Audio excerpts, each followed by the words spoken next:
look who's organized in here. So I did purchase the utensil organizer that is more slim, I would say more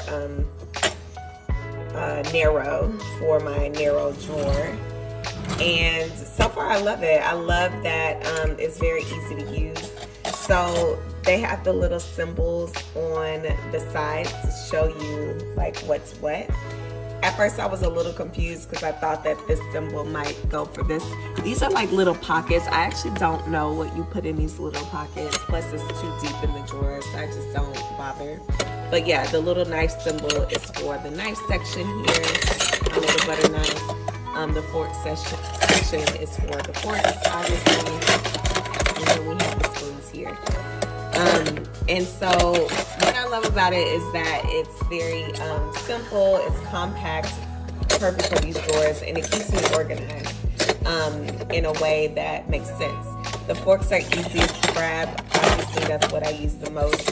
And then the spoons, I have different size spoons and they all fit.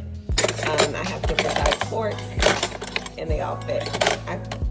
I think I wish it would have maybe had like, I don't know, sections for each side. Maybe I should just do the sections on my own, I don't know. But overall, I really like it. It's a good purchase, especially for the price.